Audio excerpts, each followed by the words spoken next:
comprehensive history of the church here in Davidson County. And I'm just so very encouraged that there's been so much generosity and so much support for this church that's been here for quite a long time. And let me just say it's the honor of my life to serve here.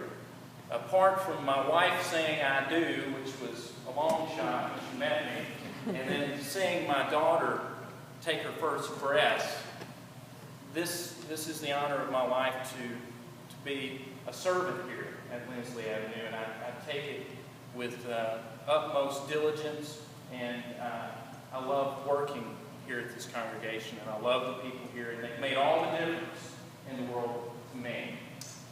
One thing I want to say is how deep the stories go from Lindsley Avenue. That if you've been here for long enough, then you start hearing how this church has affected people for good throughout all these many years that it's been serving this community. One of the things that happened to me when I was a young boy, when I was preaching, my great uncle sent me these sermon outlines. And he was an old minister. He was probably 80 years old, and he sent me these old sermon outlines, and I started going through them and reading them. And I was so encouraged. And I looked at them. Of course, I copied some of the sermons, and I made them into my own. But he passed away years later. And it wasn't until this year that I found out that he worked at the hobby shop. He worked next door. And so this church has this ability to affect people and change people. And there's all these different people that it has affected and changed and helped. In fact, I was in a graduate class. And I was talking to one of my fellow students. And he said, where do you preach at again? Where you minister? I said, downtown. You know, it's right across from our. And his eyes just lit up.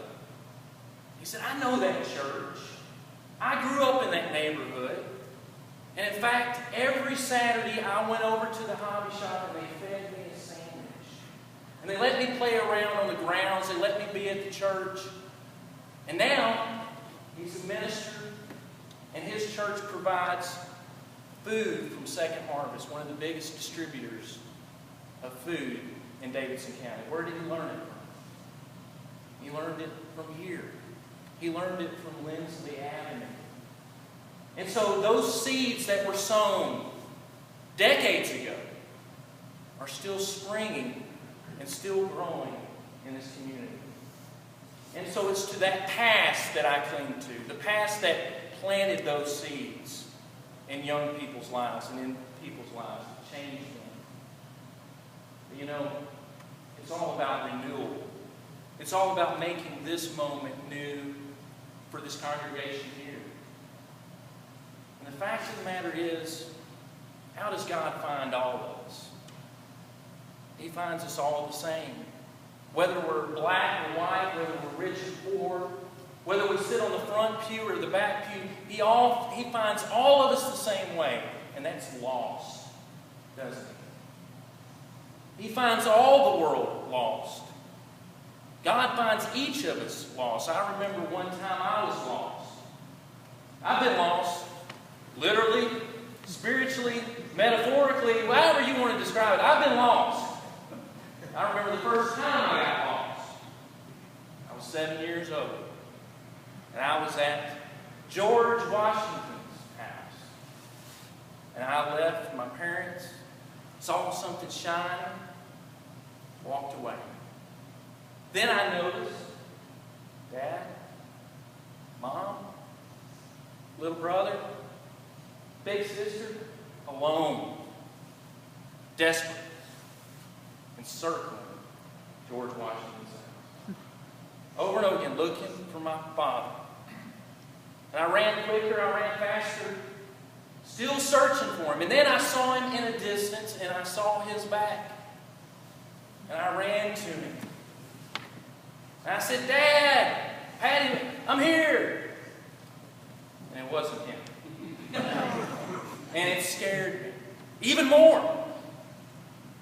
But the thing about God is, and about our Father in heaven, is that we never find Him with His back to us, do we? If you remember that story of the prodigal son, when that son found his father, he didn't greet his back.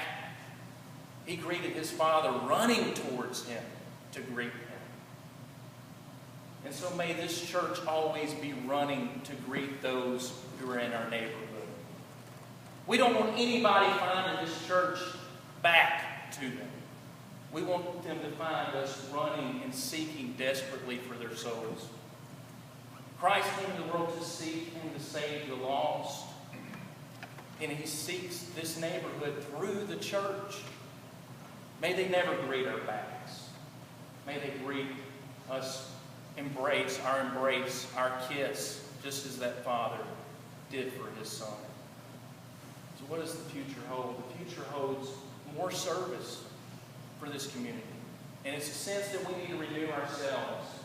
Paul said, I beseech you therefore, brethren, by the mercies of God, that you present your bodies a living sacrifice, holy and acceptable unto God, which is your reasonable service.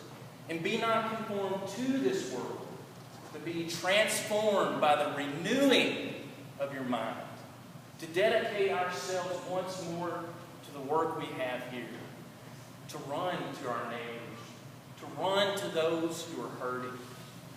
I like what one minister said, and he said it like this: the church is the only institution which exists primarily for those outside. Think about it.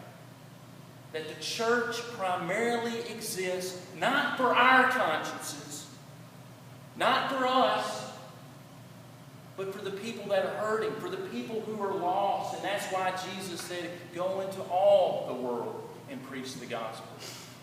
Go ye therefore and teach all nations, baptizing them in the name of the Father, the Son, and the Holy Spirit. People need Christ. And as much as I love this building, they don't need this building. They don't need me. They don't need you. They need Christ living in us and through us. So that's the challenge. And I challenge you today to renew that once more. And I think we're supposed to have a tally on our money.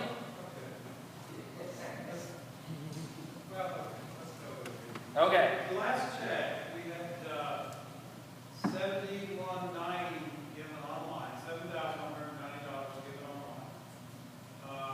Cash contributions, we've had $2,869. And of course, we won that cash prize, $2,500. So the total is $12,559. All right. Y'all give it up for yourselves. Thank all of you for the generosity. All the folks who've worked hard on this project. There's been some of you that have worked countless hours with, we didn't know what would happen with this. We didn't, you do something and you never know if you're going to make, $10 or $100 is going to be raised. So I just applaud the act of faith that it took to do this, because we didn't know what would happen. So I applaud everyone that's worked so hard. And all the people, too. I want to recognize, too, my good friend, Michael Stackins. If you will, Michael, please stand up. I went to high school with this gentleman. He volunteered on our little goofy video that we made. And so I'd like to thank him for volunteering and doing such a good job. I believe, are we going to have a prayer, or do you want to have the chorus first? I think Jeff will leave a closing prayer for us. Closing prayer. Let us pray together. Holy Father, we